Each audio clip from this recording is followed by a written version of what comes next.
Hell yeah, dude. I'm feeling good. I just got a f***ing salary job recently.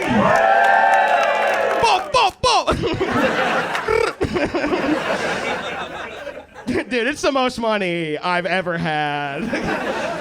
And I can see now how it changes people, you know? That first direct deposit hit. And I immediately became a Republican. Come on, man.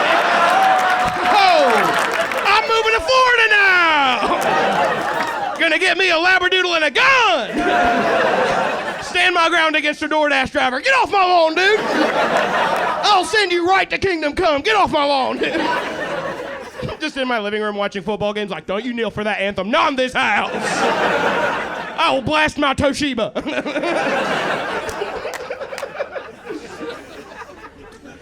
No, I'm not a Republican. I'm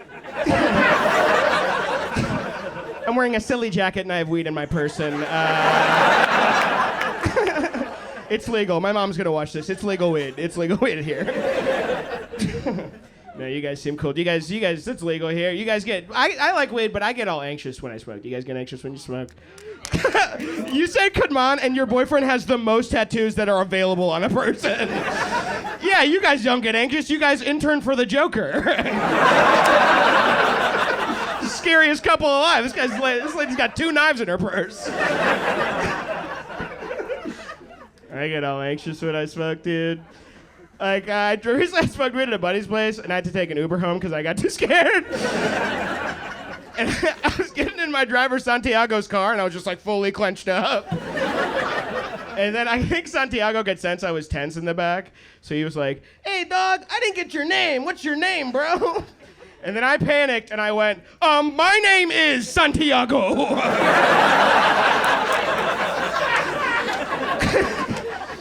And he was like, what? Yo, dog, that's my name! And I was like, I know! But he was so sweet, he was trying to bond with me. He was like, where are you from, my brother? So I told him the truth. I was like, I'm from India!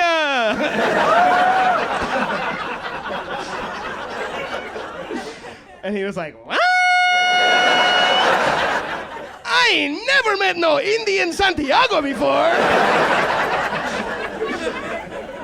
And I was like, me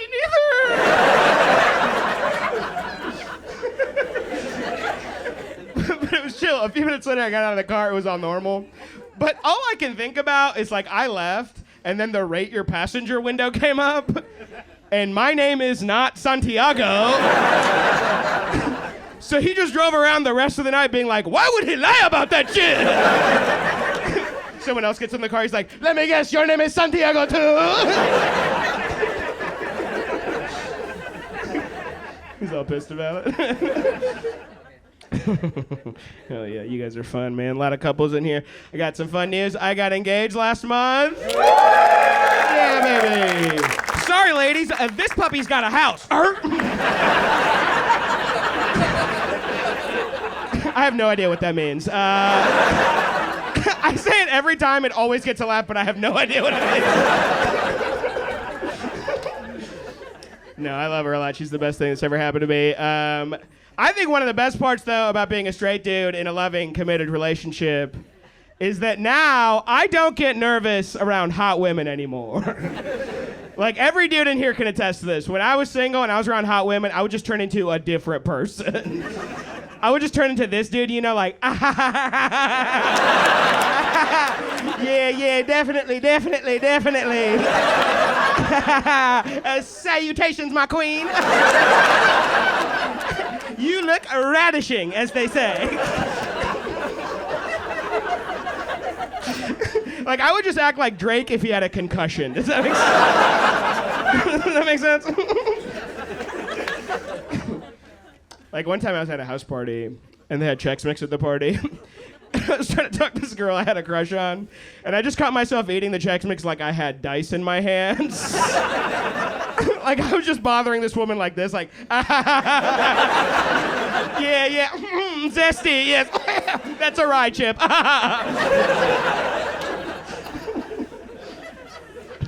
That's not cool. I got seasoning on my palms. I gotta lick that up when she leaves. Here's the thing. Because I love her so much, 9 times out of 10, if I'm talking to a hot lady, I'm totally normal.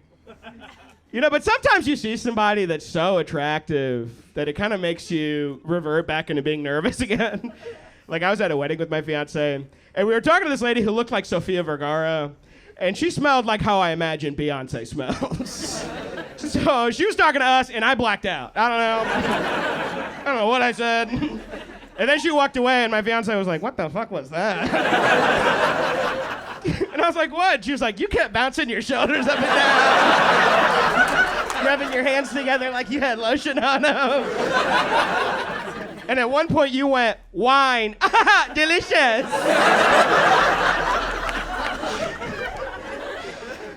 And that's not how you talk to people, you know? Hell yeah, dude. I'm an immigrant. I was not born in America. Anyone else not born here? Whoa. This dude? Where were you born? Prison, dude? You're so buff and you have the scariest... Dude, if you got to create a player in Grand Theft Auto, you would be the default guy. Like, you hit create a player and it's just this dude. Like, you're the scariest dude ever. Where are you from, dude? Scotland. Oh, God. Oh, my God, you're so scary. I'm from Scotland. Okay, all right. Thank you. I'm doing it. Okay, I'm glad you like it.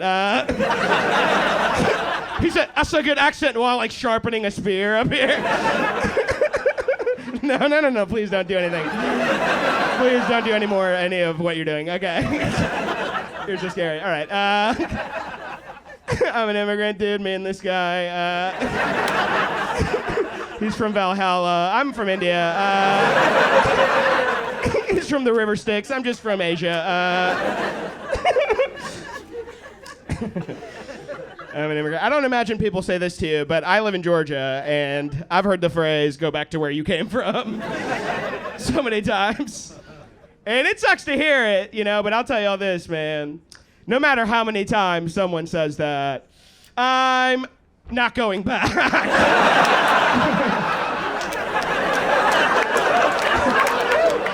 I'm not leaving, bitch. Not really a moral stance either. I just have Amazon Prime now. And I just have too much stuff to get deported. Does that make sense? It will be a logistics nightmare to kick me out of this country. You guys are being very chill. I did that joke a few months ago in Montgomery, Alabama. Oh, fuck is right. I would have loved some backup. I wish you were there to stop me. I was in Montgomery. I was like, I'm not getting deported unless someone helps me move. And then the entire city of Montgomery just looked at me like, is that all he needs? Help moving? Come on, baby, bless your heart. We literally all brought trucks. This thing's got all-wheel drive. Let's get you out of here.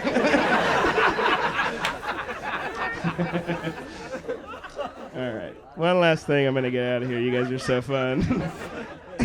Okay, he's laughing. I'm so happy about that. If he's not, I'm leaving right now. You come to America, and nobody tells you anything, you know? You just come here. You're supposed to figure this place out by trial and error. It's a very weird place to try and do that. Like, I'll give you an example. My family came here April of 2001, and nobody told us about Halloween. Please think about that for a second. You guys have to start telling people what the fuck Halloween is. Because it's so jarring to move to a new place, you hang out for a while, and then all of a sudden, it gets spooky as shit. Like, we came here in April, things were normal. One day we woke up in September, everything was so scary. I remember it was like October of 2001. We're driving around, there's like fake blood, skeletons, knives everywhere.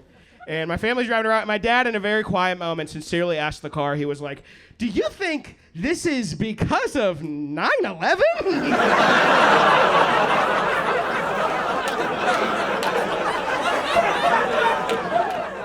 And my mom was like, yeah, probably, yeah.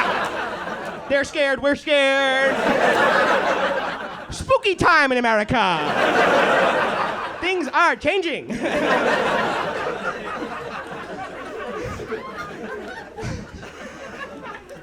So we didn't know. We didn't know what Halloween was. And then I remember being in class in second grade the day before Halloween, and our teacher was like, hey guys, big costume contest tomorrow. Everyone bring your costumes. Winner gets a bunch of candy. And this is the first time hearing about costumes. So I panic, drag my parents to a bunch of stores. They're all like sold out or expensive. My dad's getting upset. And he's like, we have to make a costume with stuff we have in the house. Oh. Yeah, some of us, you've been poor before. That's good. One person knows my pain. So we try a bunch of shit on, and at the end, we just settle on me wearing my mom's suit.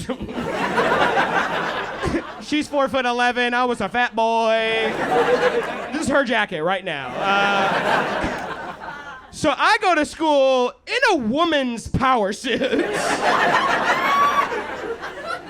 And I was a strange-looking kid. I had a bowl cut, I was chubby.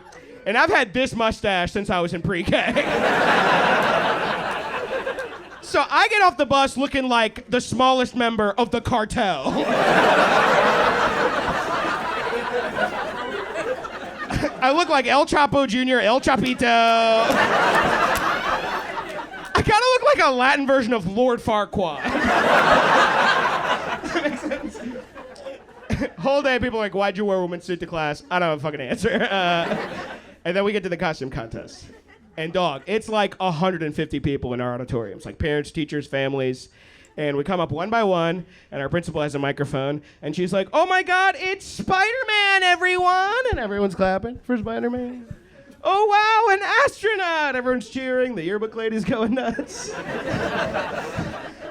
then I get up there, and I just confuse 150 people. Everyone's looking at me like, is that the fucking maintenance guy? The lunch lady on her way to do Shark Tank? What am I looking at? And then my principal into the mic, she's like, what are you supposed to be? I have to announce it. But I had not thought that far ahead. I was so excited to have a costume, I didn't think I needed lore. So I looked at her, I looked at my mom's Burlington Co-Factory suit, and with as much confidence as I could, I just went, I believe I am here to dress up as my mother. I'm that lady right there. I'm here as my little mommy. And then she gave me this look like, I'm not saying little mommy to the microphone. So she just did whatever she thought was best. She was like, okay, everybody, keep it going for Hillary Clinton! And I lost that election too, you know, so start telling people about Halloween. Thank you so much. My name's Shaunak.